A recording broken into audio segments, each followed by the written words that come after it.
Indonesia. To Indonesia now.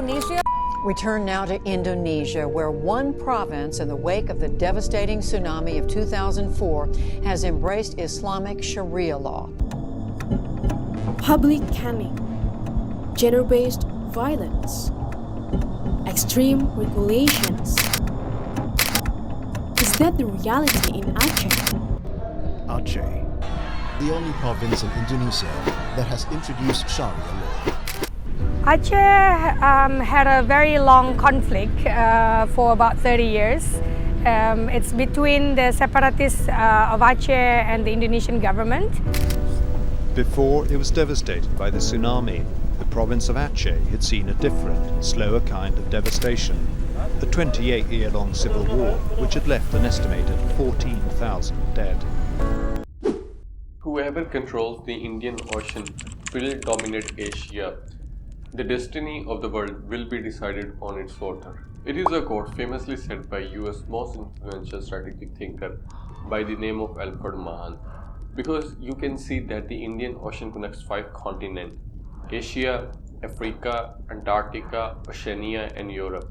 Today, much of the Indian Ocean is controlled by India itself, but it also has a history of being controlled by Portuguese and Dutch too. The Malacca Strait is one of the most strategic points in the entire Indian Ocean. We can determine its importance by the fact that in case of US-China confrontation over the Taiwan issue, this region is going to be the first region to see a rise in tension. But first, let's look at the history of this region.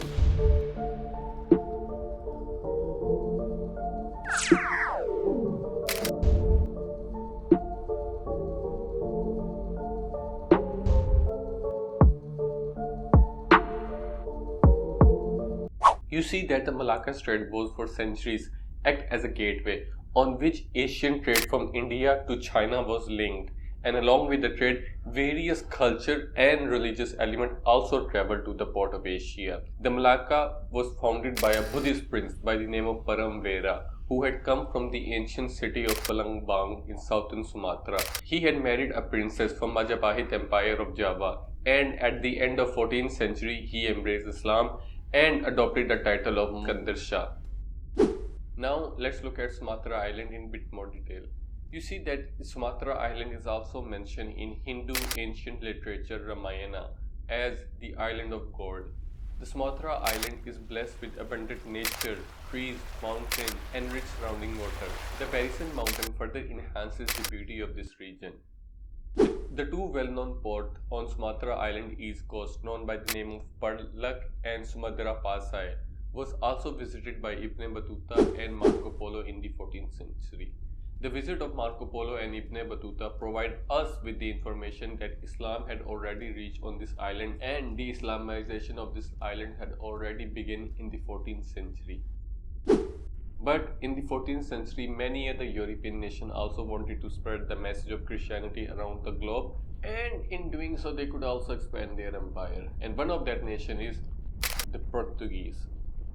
You see that in the medieval Europe, the Portuguese were driven by the need of gold and silver to meet the commercial need and to feed the appetite of royalty. This all began in 1415 when the Portuguese successfully captured Ceuta in northwest of Africa under the leadership of King John I. The capturing of Ceuta marked the beginning of Portuguese expansion. Then in 1503, the Portuguese reached India and captured Calicut under the leadership of Vasco da Gama and started a trade there. In 1507, the Portuguese successfully captured the Strait of Hormuz, which gave them an access of Persian Gulf, and they establish a complete control over the trade which passes through the Persian Gulf. In 1510, the Portuguese under the leadership of Don Alfonso Albuquerque reached India and captured a western coast of India known by the name of Goa, and they start using this region as a Portuguese base in India. But that is not the end of Portuguese expansion. There's one more region which a Portuguese has their eye on, and that region is Malacca.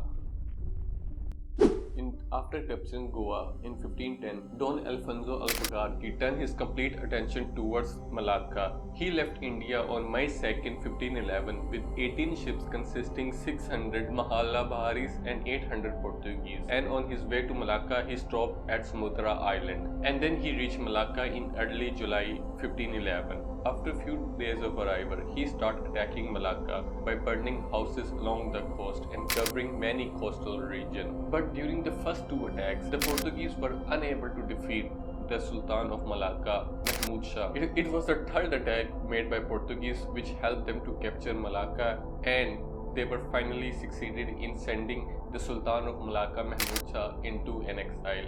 The Sultan still tries to retake Malacca by launching several military campaigns, but none of them bear any fruit. And by the end of 1511, the Portuguese have established a complete control over some of the main strategic points in the entire Indian Ocean. They have captured Hormuz, they have captured Goa, they have captured Calicut, they have captured Aden, they have captured Ceuta, they have captured Malacca. And every trade which passes through these regions are now under the supervision of Portuguese. Right after establishing control on this region, the Portuguese created a complete monopoly over the trade which passes through the Indian Ocean by introducing something called cartage system, which obliged the foreign traders to obtain a written permit if they want to carry out their trade in the Indian Ocean. And due to this monopoly, many Muslim traders moved their businesses and trade to some other ports in the neighboring region. Many crossed Bandar Aceh, the port of Bidir and the port of Sumatra Pasai, to where they made their trade with the rest of the archipelago. Now if you look at the northern top of Sumatra Island, there is a region known by the name of Aceh. You see that the region of Aceh is today a province of Indonesia, which has granted a special autonomous status in 2005, and it is the only Indonesian province where strict Sharia laws are being implemented. The region of Aceh is blessed with abundant nature, coconut trees and green mountains. In fact, many early Indian visitors who visited this region call it by the name of Aceh, which in Hindi literally means good. But maybe you are wondering why I'm talking about this region. What's so special about this region? Well, when the Portuguese invaded Malacca, they decided to invade neighboring region. But in doing so, the strongest resistance was shown by the people of Aceh or Acehnese. Although the Portuguese have earned the reputation of being the only European nation to conquest two continents in one nation, and Don Alfonso Albuquerque himself also earned a reputation of being the strongest military commander. But this teeny tiny region of Aceh put a deep dark strain on the reputation of the Portuguese. In 1521, a Portuguese fleet under the leadership of Jorge de Brito, with consisting 200 Portuguese, attacked Aceh in hope of capturing it. But Aceh at that time was under a rule of Sultan Muqad Shah, who soon after listening the news of Portuguese attack, assembled an army of 1,000 men and 8 elephants. And as a result of that confrontation between Acehnese and Portuguese, the Portuguese commander Jorge de Brito was killed with many of his men. So the first attack made by Portuguese on Aceh in 1521 resulted in utter failure. After defeating Portuguese in 1521, the Acehnese decided to attack Malacca and to retake it from Portuguese. Now in 1568, the Acehnese launched their largest attack on the Portuguese under the leadership of Sultan Rifayat Shah, consisting of 15,000 men, 400 Ottoman elite troops and 200 bronze cannon, attacked the Portuguese base in Malacca. Do I feel lucky? Well, do ya, punks? The Portuguese at the time of attack was celebrating the birthday of King Sebastian.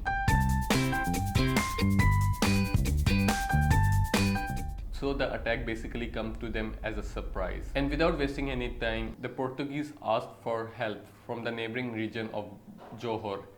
And as a result of that, the Portuguese pushed the Acehnese out of Malacca. And that's how the Acehnese largest attack against Portuguese resulted in failure. And on their way back from Malacca, the Achenes stopped at the region of Johor, and out of resentment, fury, rage, they built many villages in the region of Bojor because they have helped Portuguese in defeating the Achenes. Throughout the 15th century, the Achenes launched several attacks on Malacca in hopes of retaking it back from the Portuguese, because many region has formed an alliance with the Portuguese. Okay, the region of Pidel, the region of Pasai has formed a mutual relationship with the Portuguese. The ambassadors of Portuguese brought gift for the ruler of Pidil and Pasai. But that is not the case everywhere. You can see that in case of Aceh, the Achenes always pursue a military solution in case of conflict. They were not interested in forming an cooperation with the Portuguese. Okay, they always pursue confrontation, but they never form a cooperation with the Portuguese.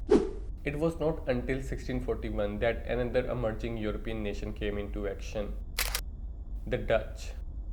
In 1641, the Dutch launched a siege of Malacca, and they form an alliance with the neighboring region of Malacca, and they start attacking the Portuguese bases in Malacca.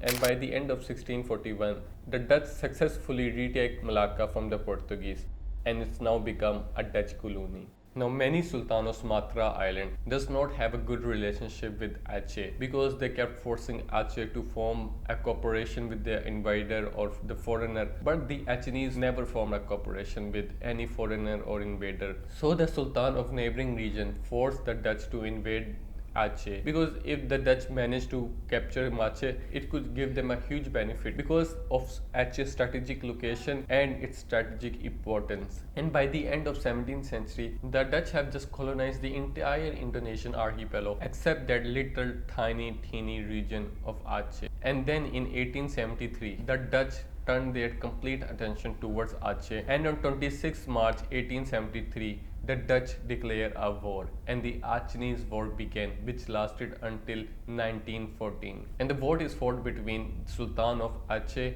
and the Netherlands. Achenes troops were under the leadership of Panglima Polam and Sultan Alauddin Mahmud Shah II. Initially, they were not in 100,000, okay, but they have asked for help from the Ottoman Empire, and Ottoman Empire at that time was at its peak. So the Ottoman Empire sent their complete support to the Achenes. And as the war began, the Dutch commander Rudolf was killed on the spot, and the morale of Dutch troops dropped immediately. And without wasting any time, the Governor General Lems Loudon ordered the Dutch troops to retreat back to Java. And that's how the Dutch first attack on Aceh resulted in failure. And after the failure of first attack, the Dutch launched their second attack after 8 months. And this time the Dutch troops were under the leadership of Van Suiten. And this time the Dutch successfully captured many important locations on the region of Aceh, including Bandar Aceh. But they were not able to control these regions successfully because of the guerrilla warfare launched by the Achenes. The Achenes fighter by the name of Ibrahim Lamnaga tried continuously to reclaim the lost land, but ended up losing his life. And after his death, his wife Chakniagdin took the responsibility of repelling the Dutch out of Aceh. She had married another Achenes fighter by the name of Tengku Umar, and they both took the responsibility of kicking the Dutch out of Aceh. But this effort didn't bear any fruit. By the end of 1893, Tengku Umar realized that he was not able to defeat the Dutch. So what he decided is that he, with his 250 troops, surrendered to the Dutch, and the Dutch welcomed him and appointed him as a general. But little did the Dutch know that he was basically a spy, that he has a secret plan of betraying the Dutch. 2 years after the surrender, the Dutch ordered Tengku Umar to carry out an assault on the region of Aceh. The Dutch provided him with heavy equipment, weapons, etc. But upon reaching Aceh, he distributed the entire weaponry among his other troops who were present at that time in the region of Aceh. But there is a twist here. If the Achenes can send a spy to the Dutch, why not the Dutch could also do the same? In 1891, a Dutch Arabist, Christian Snoek, arrived in Aceh. He was a Muslim convert and he is deeply respected by the Muslim community in Aceh. But the Achenes did not know that he was a spy of J.B. Hertz. He carefully studied the Achenes people, their important bases, strategies, tactics. He sent the entire information to the Dutch governor, and the Dutch sent a special military force which ended the age-long Achinese War. One by one, each sultan surrendered to the Dutch, and by the end of 1901, the Sultanate of Aceh came to an end. Tengku Umar was killed while resisting the special troop. His wife Chak Ding was hiding in her headquarters. She still launched small attacks on Dutch troops, but it all ended on 1903 when one of his members betrayed her and told the Dutch the exact location of her headquarters. The Dutch immediately assault and catch Chak Din with her troop, and by the end of 1903, the last remaining Sultanate of Aceh, Muhammad Daud, surrendered to the Dutch, and the Sultanate of Aceh completely ended. The Dutch soon adopted the policy of dos violence, which is just a fancy word for mass execution. The strategy was implemented by Van Dalen, who was a Lieutenant General of Royal Dutch East Indies Army. He was also appointed as a governor of Aceh from 1905 to 1908. His brutal crackdown on regions which were not under the Dutch control has killed thousands of people, including women and children. But after 10 years of capturing Aceh, World War broke out, and Japan started the invasion of Southeast Asia. The Japanese forces have invaded Indonesian archipelago and captured many regions which were formerly colonies of Dutch and Portuguese. The Dutch were basically unable to resist the Japanese troops, so they move out of Indonesian archipelago. And by the end of 1945, when the World War ended and Japan surrendered, the Dutch still tried to retake its lost territory. But the nationalist forces in Indonesia had already declared their independence. And by the end of 1949, Indonesia got its independence from the Dutch under the leadership of President Sukarno. In case of Aceh, at the time of independence, it was promised a self-rule. But the Aceh never really wants to become a part of Indonesia because they see a central government in Jakarta as corrupt and oppressive. The first conflict between Aceh and Indonesia was broke out in 1973. But with the help of US, a peace agreement was signed between Indonesia and Aceh. And as a result of that peace agreement, Aceh gained a special autonomous status over a various matter of religion and local governance. But that agreement never stated the underlying aspiration for independence among the Achenese people. Even the conditions which were mentioned in that agreement was never fulfilled by the left-leaning Sukarno or the right-wing authoritarian regime of Suharto. From 1967 to 1998, Aceh suffered greatly under the US-backed regime of Suharto. Despite corruption and oppression, the regime enjoyed a full support from US. All the natural resources from Aceh was extracted and the profit was sent to Jakarta. The Achenese see this act as an act of Japanese colonialism and a betrayal of Islamic principle, and form a militant group by the name of GAM, or Free Aceh Movement, which is under the leadership of Hassan D. Tiro. And this militant group started attacking the Indonesian troops, and within few months, the Aceh got its independence. No, just kidding. Within few months, the Free Aceh Movement, or GAM, was crushed by the Indonesian military. But by the end of 1899, the GAM resurfaced and started receiving weapons from Iran, Libya, and other Southeast Asian islands. And in response to GAM armed resistance, the Indonesian military declared Aceh as a military operation area from 1989 to 1998. Now this classification had turned Aceh into free fire zone, and the human rights abuses hit all-time high in Aceh, all committed by TNI. It is estimated that more than 12,000 Achenese died during this conflict. There were tremendous amount of human rights abuses like torture, rape, and murder, assault, all made by TNI. However, two incidents forced the Achenese to pursue a non-violent action for their independence. A national financial crisis hit Indonesia in 1990, and the inflation reached all-time high. And all the credit goes to President Suharto and his sheer will for corruption.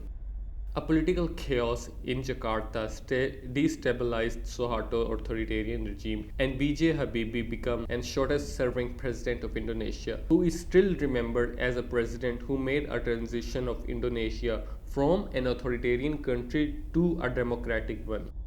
He ordered a referendum in the region which were under the control of Indonesian military, especially East Timor. The referendum gave East Timorese a right for self-determination, and by the end of 2002, East Timor became an independent nation. Now, this example of referendum also reignited the Achenese demand for independence. The Achenese activists called for the same right that the East Timorese has just exercised to determine their future status. There is also a second incident which suddenly ended the age-long conflict. On 24 August 2004, a massive earthquake, the third largest ever recorded, struck Aceh. The death toll around the entire Indian Ocean was huge. It was estimated that more than 500,000 people lost their life. But Aceh was hit really hard. It was estimated that about 200,000 Achenese lost their life and 1,000 become homeless. And now, under these conditions, the armed conquest would be a stupid decision, and the Achenese had already lost half of its forces during the Indonesian confrontation. And then GAMS finally entered into the peace talk at the end of 2005 with Indonesia. The peace initiative was launched under the auspice of Martti Ahtisaari, the former president of Finland. And after months of peace talk, the Indonesian government and GAMS signed a peace agreement on 15 August 2005, and under that agreement, Aceh would receive a special autonomous status, and the Indonesian troops will be drawn out of Aceh in exchange of GAMS disarmament. Aceh today have a wider autonomy, and they have their own local political parties and practice Sharia law without any hesitation. So that is just for today. I know it's not really easy to cover the entire history of Aceh in just this one video, because covering 7 centuries of history is not an easy task, okay? And I thought I might hope that this video have give you an overview, a quick overview of the history of the Aceh and how they have fought for their independence from Portuguese, from Dutch, and from Indonesian, and finally in 2005 they get their independence.